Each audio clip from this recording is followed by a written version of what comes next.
Hello, everyone. Thank you all for joining us. I'm Scott Montague from Coquitlam Search and Rescue, and I'll be under the sled keeping things running today. Got some good news for you. If you stick around to the end of our session, you'll have a chance for a giveaway from our sponsors, the Canada West Mountain School. Yes, I actually remembered to pronounce it properly this time, and Hill Sound. Your cameras and mics are off for the session, but we still want to hear from you. Your comments and questions can go in that question mark box that you see on your screen, or there might be a question mark if you're using your phone. You can use it to post anything that you like, anything you want to tell us. And also you can ask a question in that same place, and I'll either answer it online during the presentation, or we'll answer it as a part of the Q&A part of the presentation. So let's go ahead and give that a shot now. So find that question box. It's just over here somewhere probably. And what I need you to do is let me know where you're joining us from. So if you're joining us from the Bahamas, let us know you're joining us from the Bahamas. We want to know. Tonight, I have the honor of introducing our expert presenter for the evening. Since 1992, Sandra Riches has been involved in outdoor recreation management, including time spent as a park ranger in both provincial and national incident prevention. Fast forward to today, Sandra is now in her 18th year in BC AdventureSmart, and she's our executive director. She manages and directs all aspects of the program, and I mean literally everything, uh, and supports over 500 volunteer outdoor educators in BC. I'm one of them. Sandra collaborates with all of BC's 78 search and rescue groups, and of course there's 3,000 volunteers there, even more than 3,000 I think, industry partners, tourism agencies, destination marketing organizations, resorts, parks, all of these things.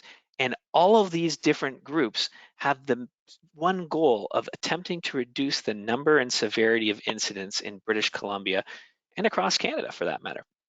So please help me welcome the Executive Director of BC AdventureSmart, the pinnacle of SAR prevention in our province, none other than Sandra Riches.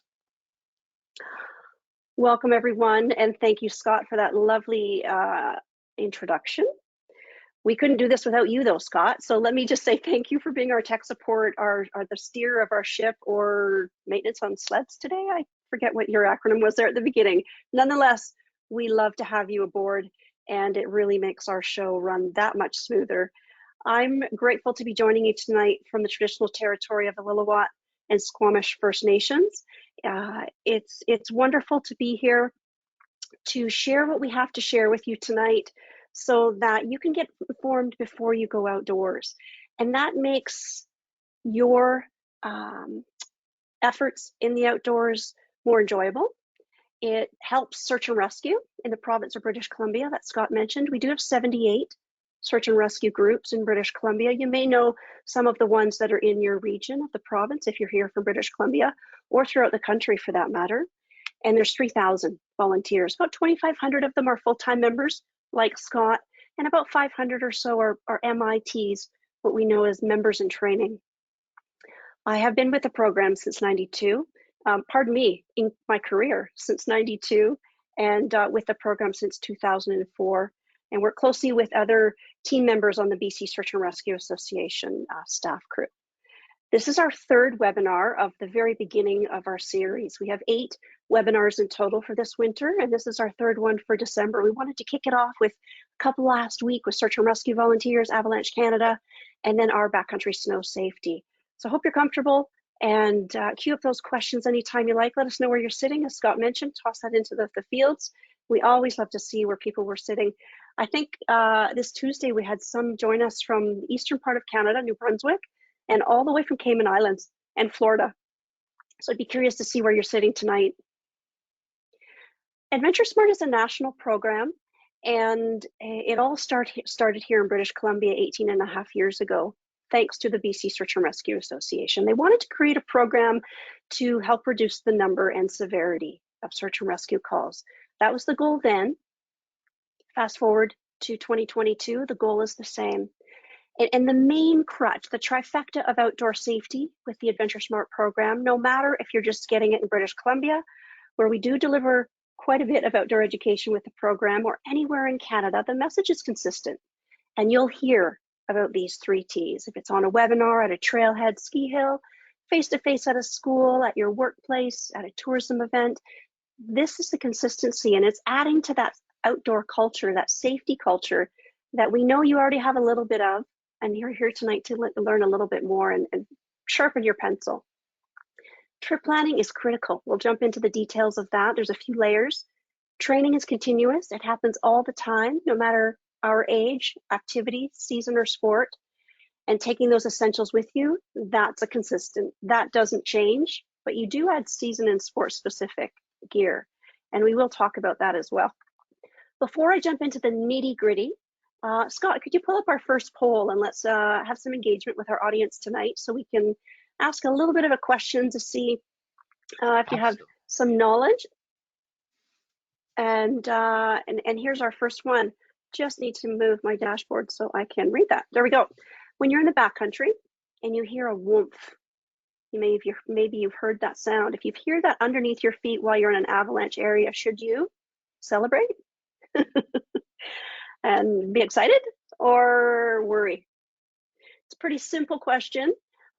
Some of you may have heard that sound before if you've already spent some time in the backcountry, and if this is new to you, that's okay. And you're probably wondering, what the heck are we talking about? What is the whoomph sound even sound like? We can expand upon that as we get through our session here, and I can also send you in another direction to some industry cousins who I'll talk about shortly.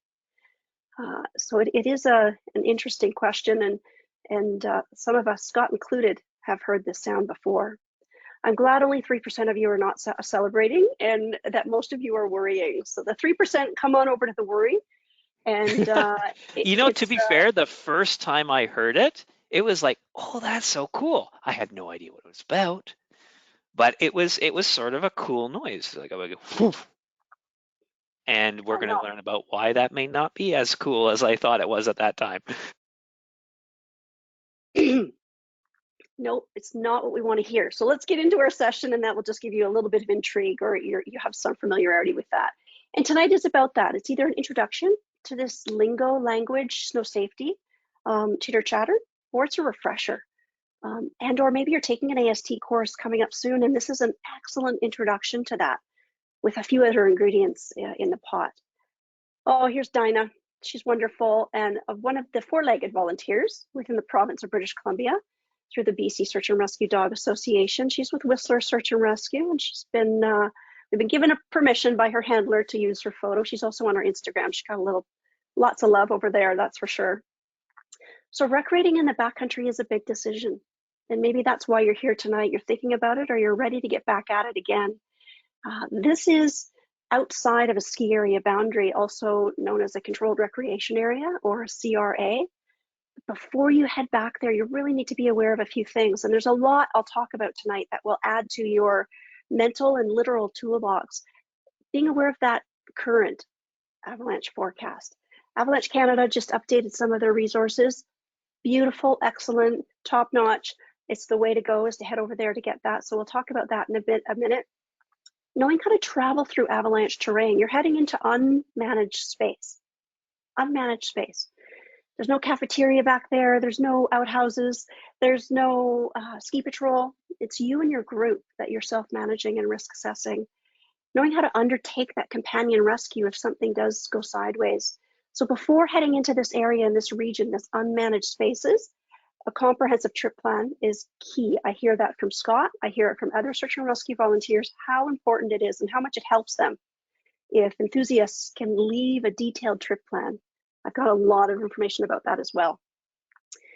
Have all the necessary training for heading off into this environment. It's up to you to manage this space. And if something goes wrong, it's still up to you to manage that immediate emergency and save your friends if need be. This is an area where things can go sideways fast and get quite dire, but also can be prevented and mitigated if managed really successfully based on the training. And pack all the essential equipment. We'll show you some pictures of what that looks like and how you can add to it season and sport specific for this winter coming up. Inbounds, out of bounds, backcountry, what does it all mean? Inbounds is at that ski area. within the controlled recreation area, within the ski area boundaries, either by signs or ropes or orange fencing. Ski Patrol do an incredible job, anywhere in the country for that matter, in defining that boundary, where you can play, where you can slide. If you're sliding on split board, snowboard, skis, that's defined and well marked and easy to see. And that's controlled space. And we're not following tracks that lead outside of that space, even though there might be fresh powder beyond those boundary ropes. Even if you see other tracks, those boundaries are there for a reason, and we're meant to stay in. And Ski Patrol, again, take care of that space. Out of bounds is an area you would see past this sign. So if I'm looking beyond the sign, that's out of bounds. I'm not going there, it's not managed. There's a reason the boundary's been set there. It's because beyond that is cliffs and rocks and avalanches and dangerous spaces. What is accessible though is the backcountry through defined areas that are accessible. If it's a gateway, a defined path or signed area where this is where you can enter.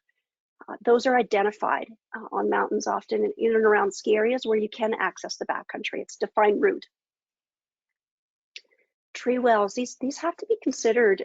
Scott's going to toss in a video that was from, I think, 2016 of a young boy skiing with his father, Hidden Valley in Alberta, and they're having a wonderful day. And the father's skiing behind the sun, and the sun goes down, and they're quite excited to have this beautiful track of treed area to ski, not too steep, beautiful. And Ethan is the young boy, and he falls into a tree well. It's really worth the watch. Have a watch of it after. Or when you get a chance, it's well worth it. There's about a minute and a half there that really captures what can happen quickly. And thank goodness that father was behind his son and noticed that he went in, because he was covered and buried. It was quite an impactful video. We need to protect ourselves from these tree wells. Every tree has a well. There's snow that gathers, and it's quite soft around the trunk, and even this graphic gives you a pretty good image, and this video looks just like this graphic for that little boy. We're staying away from them as much as possible, always. Snowshoeing, microspiking, skiing, downhill skiing, snowboard. Momentum will probably take you in head first, like this graphic is showing. So the idea is to protect yourselves as much as possible and avoid them at all costs. When I'm in the trees with my friends, I'm keeping my eyes out for them, and vice versa. We're either singing or hollering or making noises, and we kind of have head counts.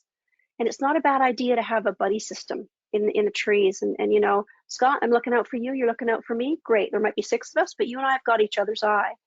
And if one of us is missing, we're going to check in. And don't forget, if you have that emergency safety whistle, to put it on the tab of that jacket, because if you do go in head first, the whistle will be close, and you can yell. When you watch that video, you'll hear how muffled the little boy's voice is, and he's screaming loudly for his father. Getting out is another challenge. You'll need help. Someone will need to help you out there. Try not to move around too much. You still might be hanging in soft snow and slip further. As this video shows, he does have trouble breathing, and he does get socked in with snow. So do your best to clear some space if you can, to breathe easier, and any snow away from your mouth or in your throat. Do your best to right yourself, head up, and grab some tree trunks and whatnot to pull yourself up higher. Cornices are another issue out there. Below them or on them. They're formed by that wind blowing and creating almost like a lemon meringue pie. That's good. Cornice is not so good. And it creates that, and it creates a very unstable space. And you can see how far back this little graphic snowshoer is, well back from what might look like is inviting to go out on. And there's another piece that Scott's going to toss in there. It's from Avalanche Canada, and it's in their Avy Savvy section of their programming. And it's a great little clip, a small little video as well. And it shows you and describes with similar graphic, but also some real life video and film of how big they can get, what they can look like, how they can form. And you might be able to start to recognize those features as you see them more in your learnings. And then when you're out in the field, how to look for them. Make sure you're not on them, and make sure you're not below them. So we're looking around the features that we're traveling on, and what's above us if we're in a bit of a route or a valley. They can break off quick and go fast and take you with them. There's been some fatalities throughout the province with snowshoeing groups that have been caught in them, sadly. And it's always a sad situation, but let's avoid them at all costs. They can cause an avalanche as well. And staying away from that edge, like I said, looking up, knowing your route and where you're going, and understanding what the conditions are, and understanding the weather that's happened prior to your trip, so that you can understand if wind load was a factor. What aspect was the wind blowing onto, and how did that create that storm cycle? What did it do? What did it do to the snow? What is it doing to the snow if you're out there during that? So tree wells, cornices, two biggies, two biggies. Let's jump into our first T. Training is an essential piece. Again, I hear it from search and rescue all the time. If they just know where you are, know what trail you're on, who you're with, what you're wearing, what you're carrying, what your capabilities are you able to manage your space if there's an emergency? Can you communicate with them? That is gold for search and rescue volunteers. They love it. So do yourself and them a favor and make sure we do this at all times. We've broken it down into 5 little steps. So for wintertime, knowing that avalanche forecast. We'll talk about that shortly. Planning your route and navigation. This is done with your group that you're heading out there with, and who you're going out there to play with. Everybody needs to have this discussion before. Have a potluck dinner, invite everybody over, look at your maps and your guidebooks, look online, and you'll gather together and talk about scenarios, and even talk about what if Sandra gets separated from the group and we need to communicate with her, or she gets hurt. Knowing the terrain and the conditions, following that weather, checking with land manager updates, trails, parks, learning what's out there, following the MIN reports through Avalanche Canada is really important, and checking that weather in major detail. We'll talk about how that can apply. There's a few levels on that weather check and how it would apply to your route based on your elevation gain. And leaving all this with a trusted emergency contact. My contacts might vary depending on where I'm playing in the province. If I'm in the interior, I have some really good friends that are just outside of Penticton. They live in Naramata. They're my contacts there. In Ontario, it's my family. If I'm recreating there, in British Columbia, I have a few key ones. And these are people I've recreated with before, no matter the season. They know what I'm about, what I'm capable of, and they're quite calculated if they needed to go into calling 911 for me. And I use friends versus direct family. I know my family could do a good job too. It's no disrespect to all of them, but there's just that one little closer bit to me, isn't there? And my friend still loves me, but they'll be structured, and I've picked them strategically. The avalanche forecast and the hazards. If you're heading out there, we need to be aware of what this information means. Does this look familiar to you or no? And either way is okay if it's yes or no, because it's a reminder or a refresher.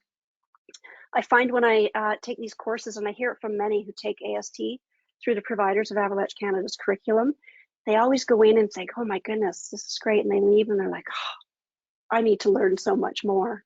And they leave with so much, but they're always enticed and eager to learn more. It's quite fun, actually. It's a little bit of snow science. It's great.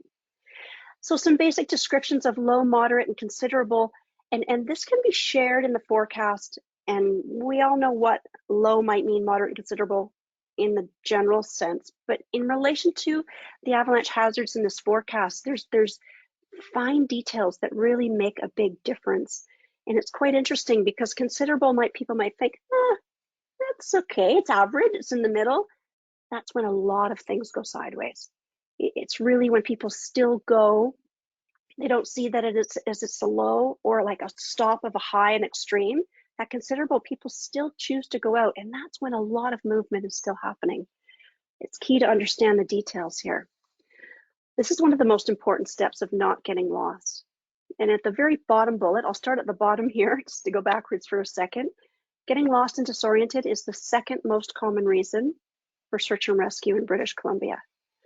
So coming back to the top, if we know our travel route and our navigation, and you know how to maneuver and navigate and manage that with your group through old school map and compass, hopefully that's doable for you. If not, take a course. It's a great skill to have. Don't rely on all of your electronics. Map and compass, north isn't changing anytime soon. You've got your paper there, your paper map that's weatherproof or laminated, and you're good to go. Nonetheless, the other tools are helpful. Know how to use whatever you have though, and then have backup. using your guidebooks and apps and figuring out what's reliable information to plan the route that you're planning on going out there. If it's a couple of hours or a couple of days.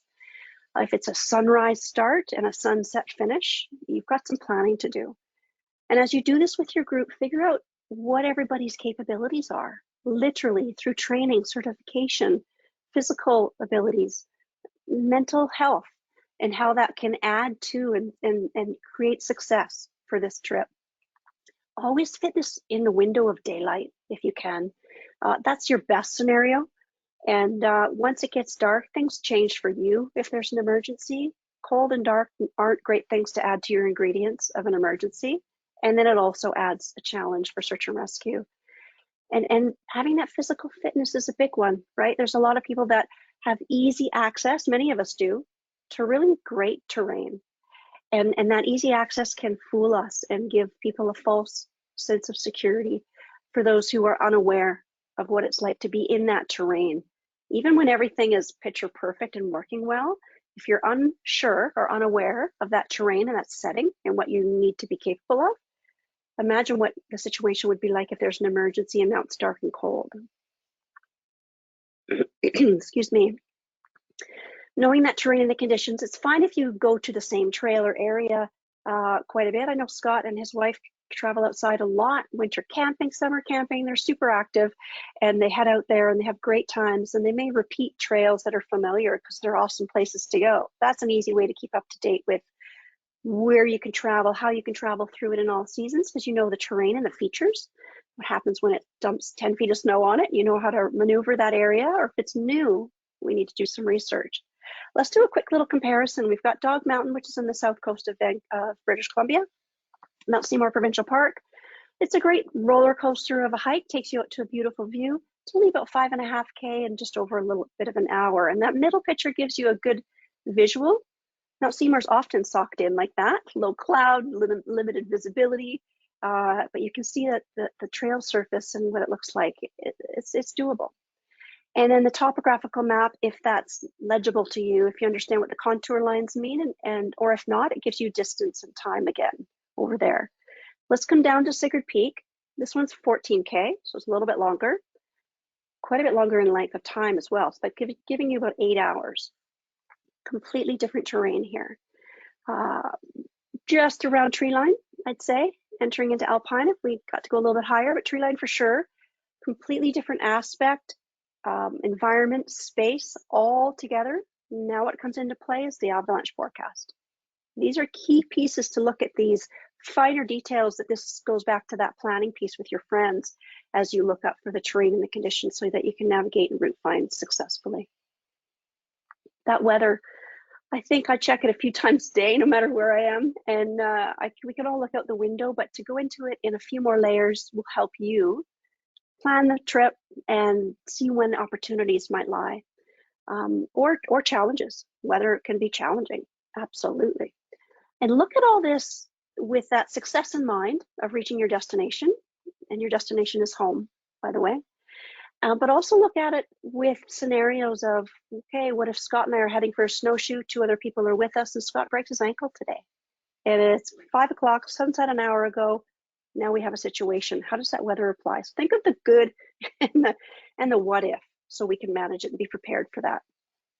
Temperature's key. When is it going to drop? When is it going to precip? We're going to get precipitation pretty high, 90% at 6 p.m.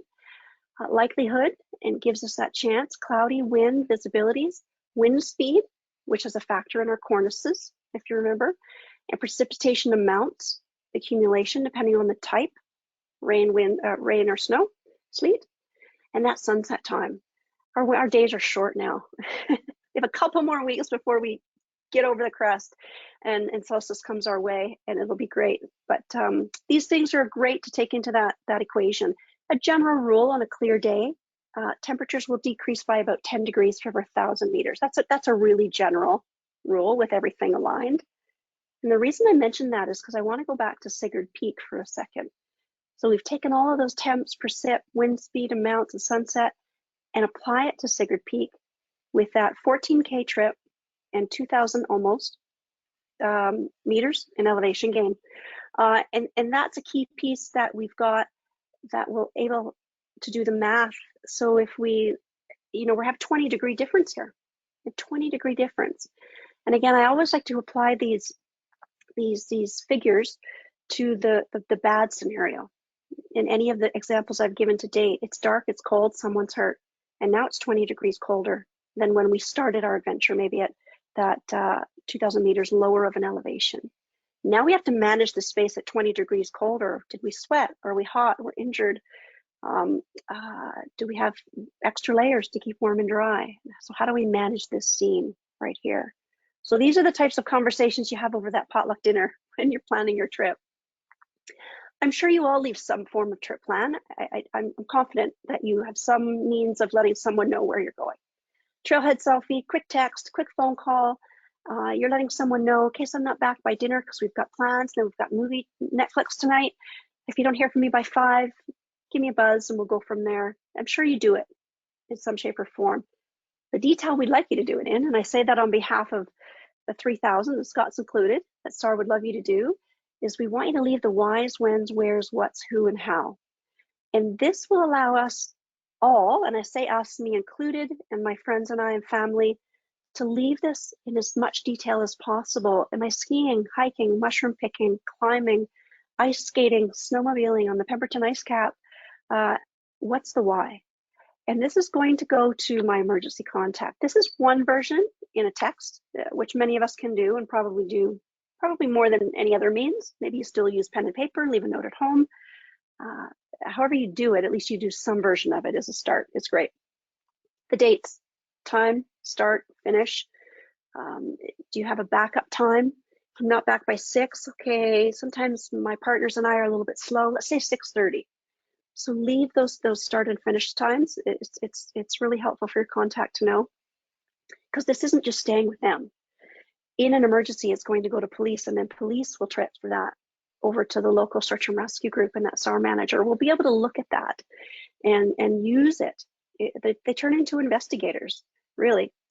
That where, what park, what trail, route, region of the province, get down to the nitty gritty. Please don't just say East Kootenays.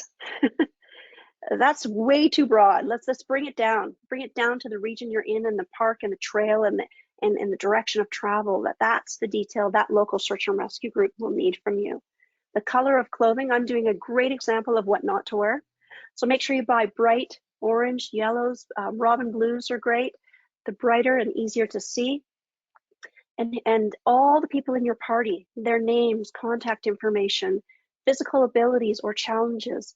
Maybe some of us have medication that we need to take twice a day, and now we're out there for 16 hours. Is the medication with that person?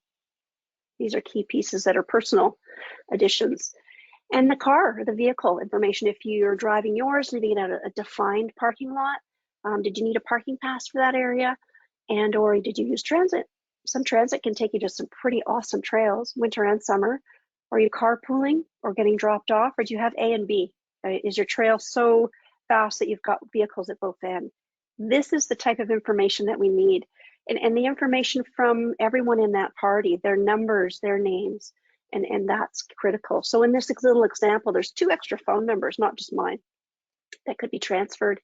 And it's a great start. It's a really great start. Let's jump into our second T. And let's go right down to the bottom left. I'm going to start at the bottom page again. I like to share these bits of stats with you. We really do our best to work on a 3-pillar model at BC AdventureSmart. We use data-driven insights for everything we do. So we didn't just create this because Sandra thought it was all great information. I do, but it's all based on data through the search and rescue incidents that are recorded and entered into a provincial data management system. So we know that injury is the most common reason for search and rescue in BC. So you can think about first aid. How do I not get injured? Footwear, clothing. How do I treat another? So that can tie into training for sure. This is continuous. From when I was a park ranger, taking chainsaw, first aid, operating the boat procedures, standard procedures for park ranger. The list went on, and it was seasonal, it was ongoing. Fast forward now, I took a mountain bike course not long ago. I've taken ASTs over the years. So it just continues to build either certification-based mentorship or just building my skills. We've broken it down into activity specific. I just named a few, maybe mountain biking in the off season, shoulder or summer, and avalanche skills training, definitely for backcountry winter travel. Physical fitness, that we need it for just about any activity we like to do outside, and maintaining that throughout helps us also mentally to get through challenging situations. Nav and route finding, we talked about that earlier, so map and compass. If you do use downloaded maps, there's one way, but remember your device, the battery could die. Might not always be working, affected by weather, cold. So try to think about old school for that as well. Wilderness first aid, and that can tie into that first causation for search and rescue. And rescue and emergency training. Tonight is a great basic 101 of that. You're learning some basics pre, during, and post, because we're going to talk about what to do in an emergency. So the rescue and emerge training definitely applies, and then you would expand on that. Avalanche Canada, also known as our industry cousins, they are the same age as us, started back in 2004, and they have the most incredible team, staff, volunteers, educators. We just had one of their forecasters join us this week. Scott and I had the pleasure of hanging out with Zoe on Tuesday, and she shared a really great piece on recognizing avalanche terrain. And you can find that back in our events. We've uploaded it to YouTube through BC Search and Rescue Association as well, and AdventureSmarts. So what you'll learn in these is no matter the activity you choose to go do in the backcountry, tossing on those microspikes, lots of that happening, snowshoeing, split boarding, snowmobiling, ski touring. These courses teach you about formation and release, identifying that terrain visually, and that route finding is beautiful. The basics of trip planning in application to traveling in this terrain, the use of the tools from their forecasts, and applying that to the risk for you and your group, having special techniques for avalanche terrain if it's travel, group dynamics and or rescue, and intro to companion rescue. Highly advise, visit avisavvy.ca, and if Scott hadn't already tossed that into the chat, I'm sure he will before the night's through. You can watch that video and check out a little bit more about them. Avalanche Canada is the spot to go for that finer detail of avalanche safety. They've got some great tutorials too for new to the backcountry. We're a basic intro. We're going to open these doors for you, and Avalanche Canada is one of those doors. Let's talk about all those essentials that you love to carry in your pack. So I know I have a winter pack and a summer pack. We'll just divide it into two seasons, even though there's a pack there for spring and fall too, mainly for mountain biking for me. And my basics stay the same. They're always in there. And then I add and take out season and sport specific. It's easy to do. And I know that the foundation of my pack is solid and sound and stays consistent. I freshen it up if I've used the first aid kit. I've obviously freshened up food and water. And I make sure that that's always there as the foundation, like the foundation on your house. You don't want that to change or weaken. We want this to stay the same. Let's talk about these pieces. Some say, "Oh, this is so much, Sandra. You know, it's too much. I don't want to pack it. I don't have it in my house. It seems too heavy." We've heard it all, but it's doable, and I bet you have a lot of it, if not all of it already, and it's definitely attainable. So we're going to put it into this red sack. Light source, extra batteries for sure. I love to wear a headlamp because then hands are free. A fire starting kit, making sure that you know how to use that fire starting kit. I always take the lint out of my dryer, try to get my kids to do it, even though they're young adults. Not always happening. I get in there and it's so thick, and we're taking it out because it's a fire hazard. Gather it up and put it in small little zippies and zip that lock bags, and there's a great fire starter. It's why you're taking it out. Cheesies burn really well. Crayons, cotton balls dosed in Vaseline. There's some great easy ones to pack, and they're light. Signaling device, that safety whistle or reflective mirror are great ones to signal that reflective to the helicopter. And the whistle is way louder than your voice. First aid kit and pocket knife or utility knife, sun protection and emergency blanket. I'll stop there for 2 seconds because all of that fits nicely into that top little red sack. And then we're going to have that extra food and water, layers, clothing, navigation, and communication. So these pieces are easy to carry and have with us. So there's our basics, right? And as we go through a few sports here, you can see the extra pieces, some of the extra pieces. So for backcountry skiing, the top left box never changes. Those essentials go all the time. And there's 10 of us. 10 of us have those individual things. 10 of us have compasses. So there's 10 compasses, there's 10 things of water, there's 10 extra layers, there's 10 sunscreens. Everybody, it's not just one carrying for all. And then of course, we've got our transceiver, shovel probe, some goggles, gloves. I see gel packs there, banana, kind bars. These are just some of the extra pieces for backcountry skiing. So we're taking those essentials, and these 3 extra pieces are critical. So we're going into we're choosing now to go into the backcountry, into unmanaged space. I've got my essentials, and I definitely need these 3 pieces for winter. Avalanche transceiver, shovel, and probe. So by taking your AST, you'll learn how to use these. You'll get an introduction to them or a great refresher, and you'll learn great shoveling techniques and knowing how to carry the skier in your pack, not on the outside, but in, and how to wear and use that transceiver. These are all the pieces that tie into that training. Really, really important to know that if we choose to go there, which is the backcountry, unmanaged space, this is critical. So if Scott and I and 2 others are going out, I'm not going with them if they don't have these 3 extra pieces, and they shouldn't go with me if I don't either. And that would include the training. Let's jump into this piece here. This is we're about to start to talk about emergencies. So we talked about our 3 T's: trip planning, training, taking those essentials, and accidents happen. Every time in British Columbia, every year in British Columbia, there's 2,000 search and rescue calls. A lot of those are preventable, or we can mitigate the severity of those calls. The stop analogy can help you do that, which really helps out search and rescue.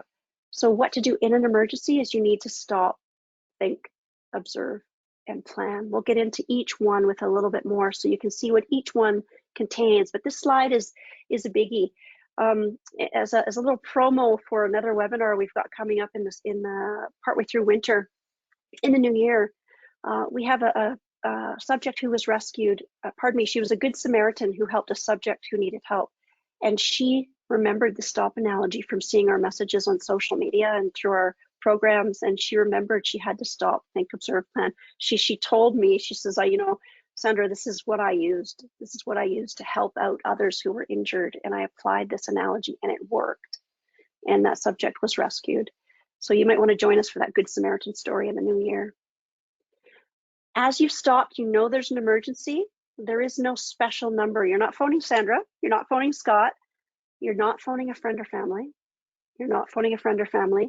You're calling 911 as soon as you can. And you're going to ask for police, actually.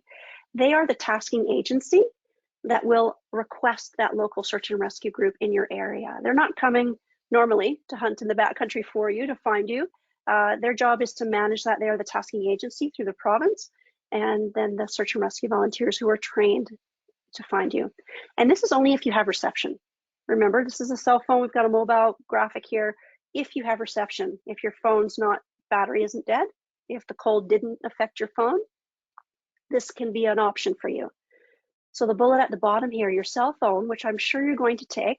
I know I'll take mine. I'm going to travel with it on airplane mode. And I know that it's my secondary means of communication. It's not my primary. It's my secondary.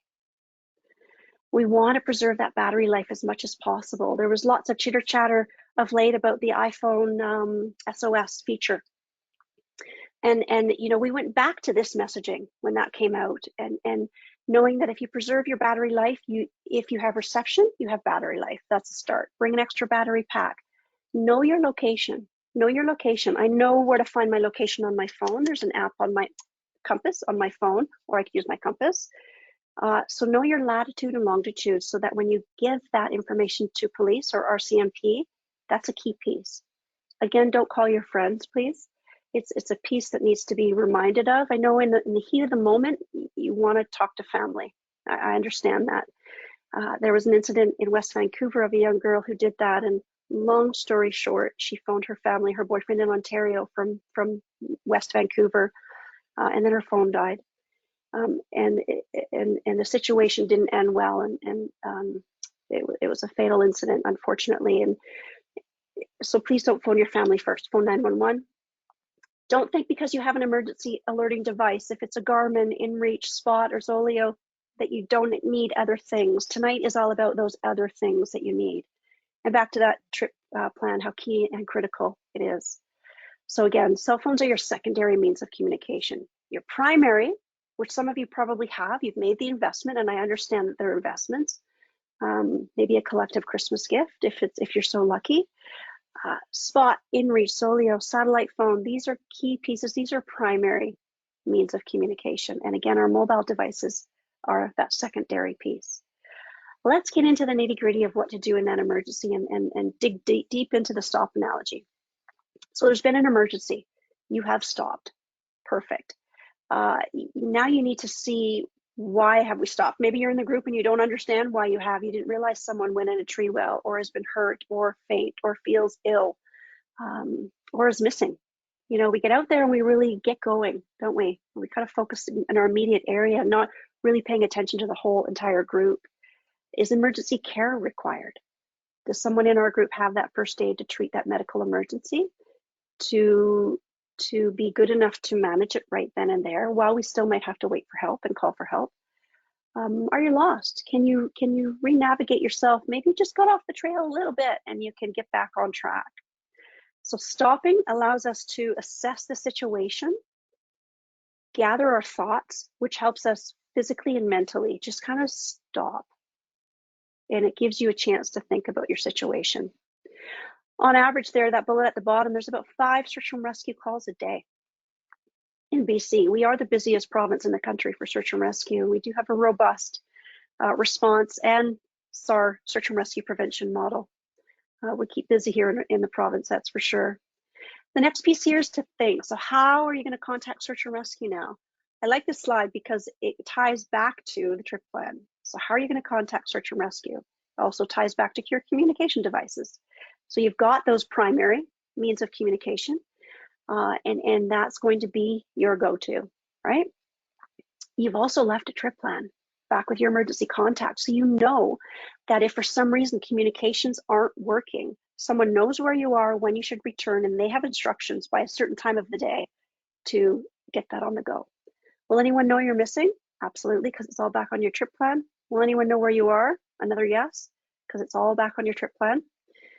When should you call? This is often a good discussion. I know when we do this face-to-face, it's nice to have chats with everybody, and it's one con of the webinar piece here, but the answer would be ASAP. I know Scott and the other 2,999 of you would like to know they would like to be on their way to help you and be called off or stood down because you've made your way out or you didn't need help, then have that delayed. They have a lot to do to gather, leave work, family, friends, Christmas dinners, birthdays, doctor's appointments, whatever it is, wherever they are, they need to leave that space to come and help you if it's their time to do that. And the sooner they can act on that, the better, because there's a bit of time before they assess and analyze and get to you, start to look for you, I should say. It can be lengthy. Are you prepared to treat a medical emergency? It goes back to our training. We've all got wilderness first aid, hopefully. And do you have the essentials to keep warm and dry? Absolutely, because you've packed that all into your essentials, into your gear. You've got extra puffy to put on, maybe some extra socks, some hot pockets. My hands are brutally, no circulation at all. Get those in there, and we can keep warm and dry that way. So this thinking part allows us to go through a few questions. These are great slides to screenshot and save. You know, if in the heat of the moment when things are scary, sometimes we forget, what did Sandra say? What am I supposed to do here? But even just remember the stop analogy will allow you to dig deep into these pieces. Our observations are key. We talked earlier about cornices, tree wells, group members that might be missing. So we're going to look around for those immediate hazards or dangers. So we know we've stopped for a certain reason and we need help. Are we below a cornice though? Is this a really good spot to be? Are we near fast running water, maybe in the spring when things are melting and it's runoff? Are we close to a creek bed or a ledge or a ridge? Observations are critical. Pick a safe space and look around to see that you can make shelter here. If it's a snow cave with your bivvy that you've got or your tarp that you have with you, How do you do this? How do you make a lean-to with branches and boughs in the area? These are all parts of your training maybe, and some mentorship if someone showed you as well. And only if there's a clearing from where you have stopped. If you see a clearing over there in the trees, that would be a good spot if you hear a helicopter to make a large SOS in the snow. Make yourself as large as possible. That would be easier for them to spot you. But don't go looking for those clearings, only if it's right there. Excuse me. Now you get to plan. Everything that went into this gets to be enacted on now. You're using your essentials. You're having that food and water. You're using your first aid if you need to. You're keeping warm and dry. You're building your shelter. Now you've got a little utility knife there or a multi-purpose saw that can help create a lean-to or get some kindling for a fire. Building a fire with your kit from your pack and keeping warm and dry. Let's check out this bottom bullet here. All the search and rescue calls are tallied. Some are a couple days, some are a couple of hours, some are a couple of weeks. Some are successful, some are not successful. So take all that together, and the average length of time for a search and rescue incident in British Columbia is 8 hours. And most times calls come in around sunset. So imagine waiting 8 hours after that. It's careful consideration to think, could you do that? Clothing, not cotton. Think of the layering system, synthetic, and that's how you build up that air and that warmth between those layers, synthetic, thermal, and protective. Fire, and a lot of kindling in that picture on the right there for shelter, with a little bit of a lean-to in the back there, ready to hunker down for a little while to keep warm and dry. That's easy to see from above. So imagine you're in the helicopter and you're looking down to your best friend who you've just found. They've made that SOS clear, they've stamped it out, it's easy to see. So the bigger, the better, the brighter, leaving clues how you can be seen and heard. These are all key pieces to communicating. You have to communicate from the beginning in a trip plan, through alerting devices, visual signs, loud noises. You have to become a really great communicator with search and rescue, and it starts right at home, actually. And as I wrap up with the last couple of slides, we're going to go right back to that first slide to remind you of the 3 T's. So please trip plan, and don't forget that training. Make it as fun as possible. Mentorship is a great way to do that as well. Love hanging out with people that are better at things than me, and taking those essentials with you is key. If you haven't already downloaded our trip plan app, there's an easy way to do it. Take your phone, go over that QR, and it will access our trip plan app that's used anywhere in Canada for free. It's free of charge. And you just fill in the fields, and I send them off to my family and friends who are my contacts. And it's a great little system. If you have any questions about it, don't hesitate to reach out. There's that call volume again at the bottom, 2,000 a year in BC. You know, as we wrap up though, and I can answer any questions here, Scott's going to help me. Ultimately, it all comes down to judgment and knowing when to turn around and possibly save it for another day, actually. Those are some of your most important backcountry survival skills for backcountry snow adventures. And I know you've got some planned and queued up and ready to go for the maybe this weekend, maybe tomorrow, and definitely this winter. And that's why you're here tonight. So I thank you for joining me. And I'm grateful to also work for the BC Search and Rescue Association and do this. It's a wonderful, wonderful group of people that we get to work with, and with all the volunteers, Scott included. There's our snow safety education program for backcountry, and I look forward to your questions. And Scott, you're welcome to chime in and Sure. see if anybody had any questions there. A number of people had questions. We actually had a fair bit of interesting things happening in the chat as well, while you were talking. One of the things that I mentioned was that I actually had my wife's call SAR on me, and someone asked, "What was that about?" So this was me, and I had already a SAR member, and I had gone snowshoeing up the backside of Sulphur Mountain in Banff, Alberta. And I had my trip plan. I told my wife, this is the trail I'm going on. This is the time I'm going to call you by, and stuff like that. And I was taking pictures. I was taking lots of pictures. I have lots of really good pictures on my phone. And as that happened, I saw the battery go do, do, do, do, do, do, do. Now, I carry a spare battery pack with me, but I wasn't actually paying close attention because it was actually getting really cold out at the same time, which makes the battery go shorter quicker. So I had to pull out that other one and I plugged it in, but my phone wasn't at enough charge to do it. So I ended up calling in a half an hour late.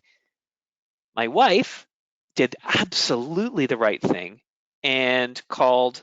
Actually, she was at the base, and so Parks Canada was right there. And she went to the Parks Canada person and said, "Hi, I need to call in SAR." And so they did the 911 call and all of that stuff. And Parks Canada started. Parks Canada has their own SAR group, and they started mobilizing. Then I called and said, I'm here. I'm literally just about to get to the gondola so that I can go back down, and all's well." And she goes, "Oh, I called SAR." I said, "Don't worry, just call them back and tell them everything's well." They actually went out of their way to thank her, not for calling to tell them to go off, but for calling them in the first place.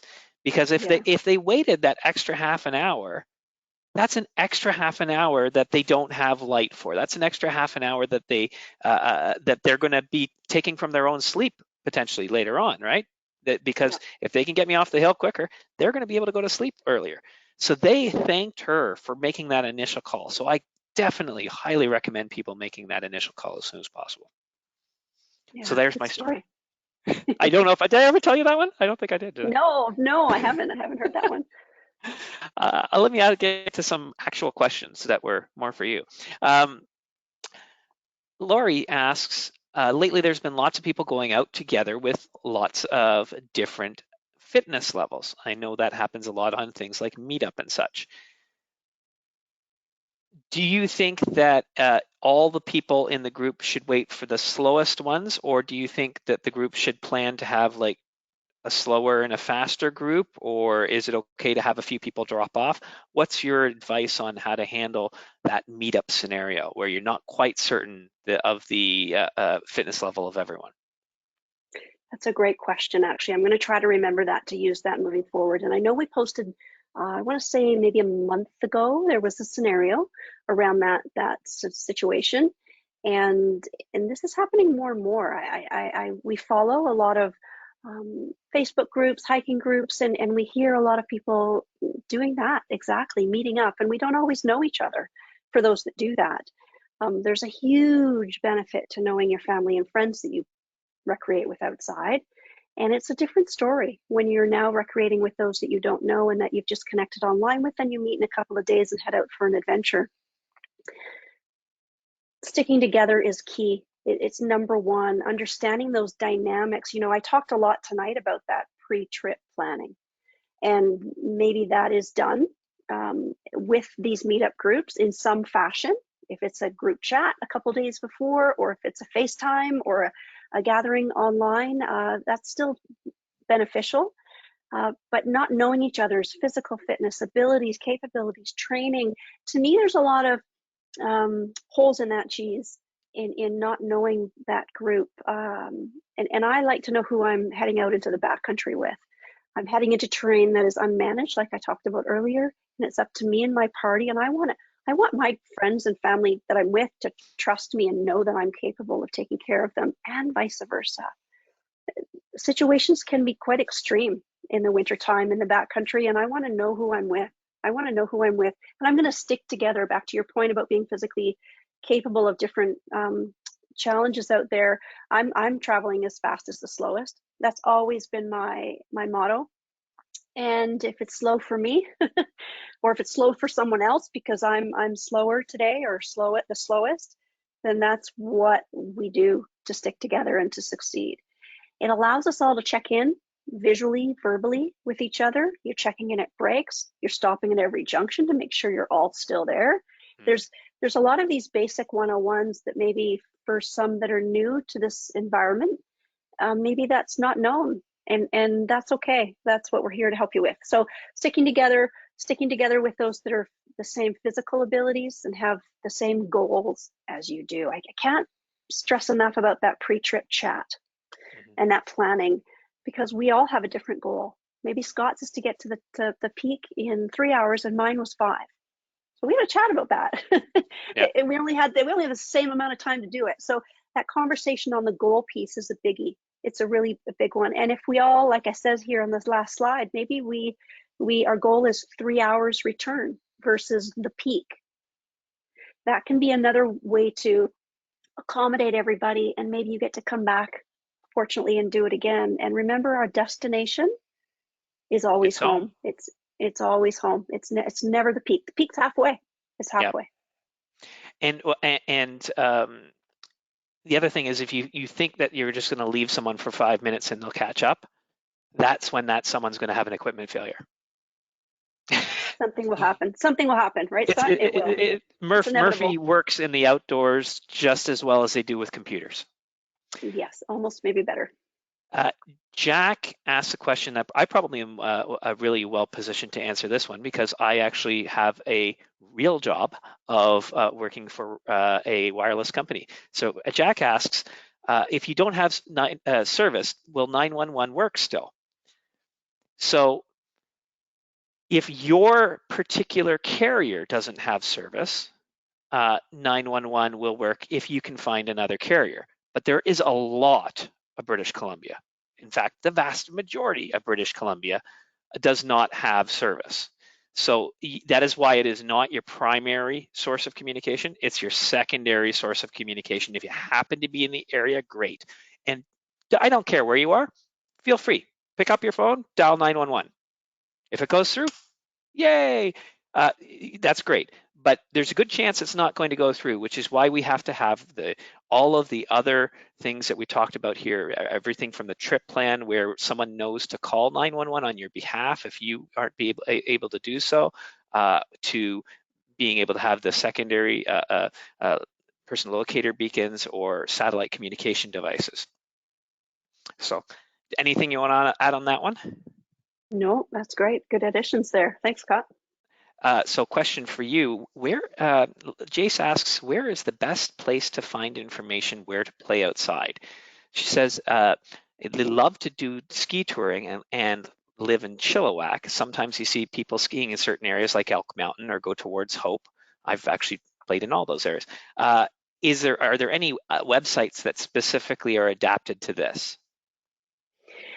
I love that question, because we're working on a special project actually that hopefully can help that come a few months down the road. I don't have that to say, here you go, right away tonight.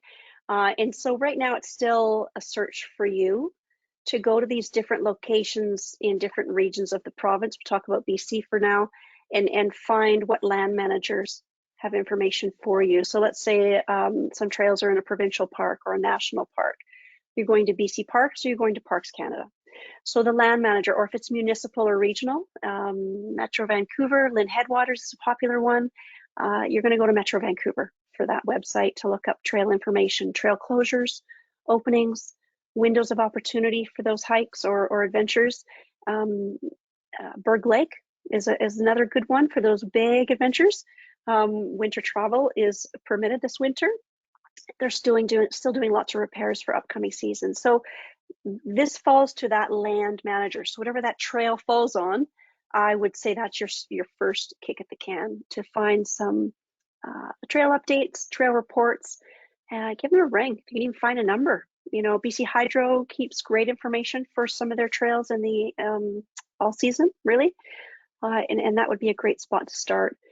I'd like to say we're looking to creating that one-stop shop for a provincial resource. So the BC Search and Rescue Association and BC AdventureSmart, which we're all one big happy family, we're looking at putting together a one-stop shop resource. So you could go to this hub, if you will, and based on the region of the province, you could now start to look up kind of what we're talking about right now.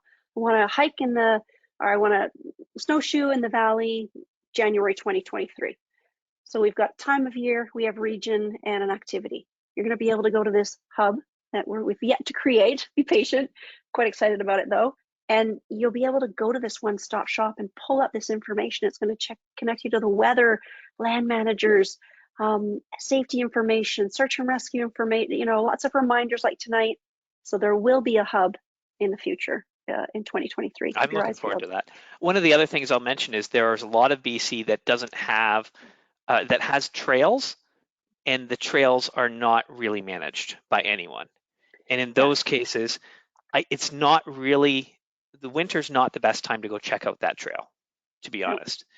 If and I've go to these trails, if I want to go into one of these trails, the first thing that I'll do is I'll try and like go in maybe September when there's no snow, there's no bugs, it's still got a fairly long day happening there, and I'll go out and I'll go check it out then, right? Yeah. And then maybe I'll come back in the winter because now the person with the knowledge is me, because I've seen what it's like and I understand what the terrain is like. Because just trusting what's on all trails, you don't know the source of that Yeah. information, right? No, and we talked about crowdsourcing this fall, late summer, early fall. We did a media piece on that crowdsourcing, and yeah, yeah, the reliable information is going to be critical for your success. We have more questions, but we also have very little time. How many more would you like to take? How about let's do two more if we can get them in. I'll make my answers shorter if they're to me, Okay, because we yeah, also they have are. one more little poll and we have a couple giveaways. We have people waiting for crampons and an AST course, so we got to end with a bang here. Fair enough. So let's just do one for now. Kevin. My apologies. I'm going to postpone yours because we could do an entire hour on how to handle disagreements in the backcountry, Oh, couldn't we? with your group? With your group. We could do an entire hour on that. So we're not going to do it today, but thank you very much for the question. Maybe we'll think about it for one of our future scenarios. But for now, uh, I'm going to ask Caitlin's question. Any advice on bringing pets in the winter? Yes. We just had Devin, didn't we, from Lions Bay Search and Rescue. She joined us for December 1st webinar, and that was the Search and Rescue Volunteers Perspective. If you haven't seen that one, I plug you to go see that one. And Devin talked about that piece. You know, for those of us who love animals, who have them or don't, Scott does, and I don't. But we love them all the same, and we want them to be with us, don't we? Yeah. They're part of our family. I think Scott's got his there in the back picture. I think, and a lot of us do take them out or get to join others that bring them. That's another piece to your planning. It is. A couple of posts ago, we posted on dog first aid, pet four-legged friend first aid. You know, taking your four-legged family, really they are. I know that. Out there for your hike or your bike or your backcountry ski or your snowshoe or your microspike. We want to bring them. We buy them booties and coats and we bring their snacks and we get them set up, but it doesn't always mean it's successful for them. There's different scenarios for them. Are they post holing through the snow? Are they getting all balled up with the snow and it's starting to pull from their skin or their little paws and nose and everything, or ears and frostbite, or you know, the list can go on. I hiked with my golden retriever. This was years ago when I worked with BC Parks, and hiked into Elsa Lake with my golden retriever and my husband at the time. And I admit I didn't think that her pads were going to get so shredded over the first few scree slopes that we took to get into the cabin there down at the lake. Poor thing, bleeding, a mess, you know, wrapped up, and I felt so bad. So should we bring them? Back to your point, you know, it doesn't always mean they have to go on every little or big adventure. Is it, you know, can they go on some? Absolutely. Should we be prepared as well for them to have emergencies? Yeah, that means we need to have that doggy first aid, including that kit to outfit, and maybe what if you had to carry your pet out for a few hours if you could, or if they needed rescue? That's a whole other webinar on its own. Doggy rescue. So take it with a grain of salt.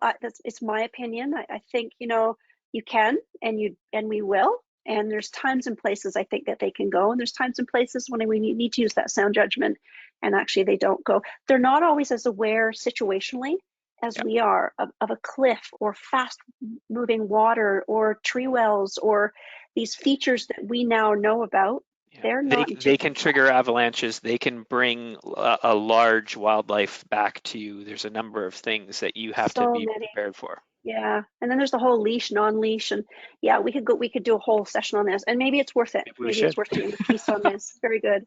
Thank you. I see we're over, so thank you. Yeah, Sorry for those that let's do it. missed. If you want to Let's Go do a ahead. quick poll and see, just to see Yeah, for the people who are still sticking around for our thing, let's see whether or not people can do this. I'll let you read it because I want you to take a nice. gander there. So I did talk about this. So what does the STOP acronym stand for? Let's select one of these. Ski thoughtfully, observe, process. Oh, I like these. Stop, think, observe, plan. Stop, try, observe, proceed. Sandra thinks.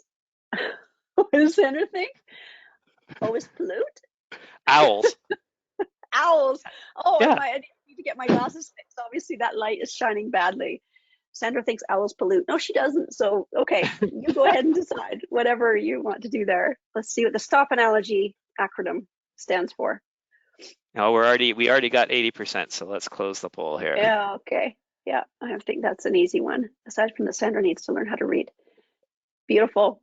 Yeah, and 3% got the answer right. 3% Sandra thinks owls pollute. Should say, can Sandra read?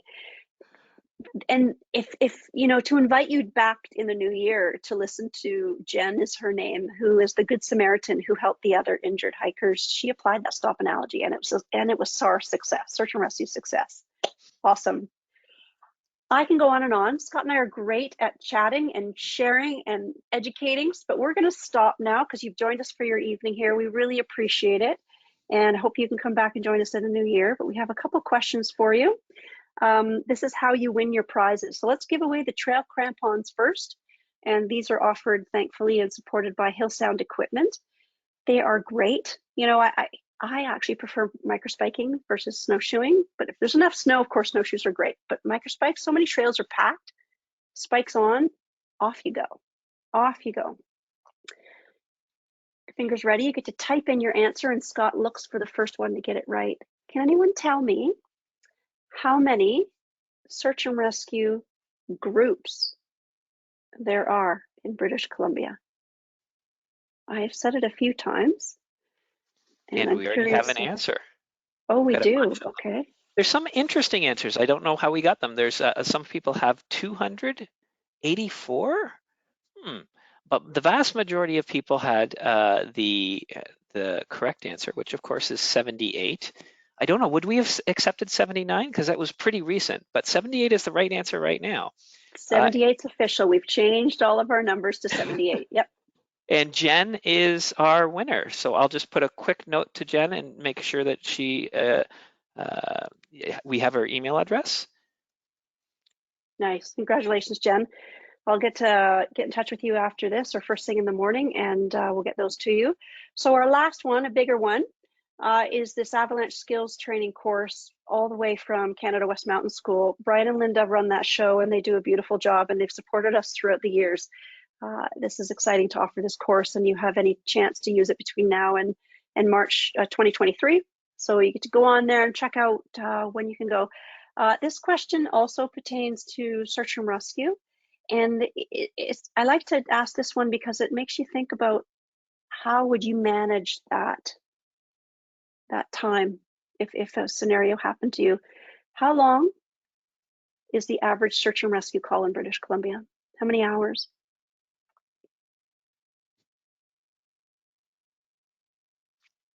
I hope everyone would get that right because it's the last thing on your questions box. I mentioned it. So you probably could see it right there in front of you. And there was a person who wrote can't type in answers, but she did it in the place that you type in answers. So that's interesting. Dawn is the person who first replied 8. So that is correct. 8 hours. 8 hours is a while. You know, if it's cold and rainy and dark and cold and you're wet and someone's injured, and yeah, 8 hours is a number to think about. So I like you to leave on that note, and hopefully you gained some information from all of these slides and Scott and I sharing tonight. We both really appreciate your time. And Scott, thanks again. It's always a pleasure. You do an excellent job, and you're a great addition to our programs here. And everyone, keep in touch. Touch base with us on social. If there's a question we missed tonight because time is already over, DM us. Toss it in on the event in discussion, or go to Instagram and DM, and I'll get back to you. Happy to do that. I'd like to keep in touch, and hopefully we'll see you in the new year. Have a great winter. And on behalf of the 78 search and rescue groups, 3,000 search and rescue volunteers, Scott being one of those 3,000, who respond 2,000 search and rescue calls a year. Let's do our best to help them have a slower winter. And I wish all of you a wonderful holiday season. And we'll see you in 2023. Thanks for your time Take care, tonight. folks. Good Happy New night. Year. Happy New Year.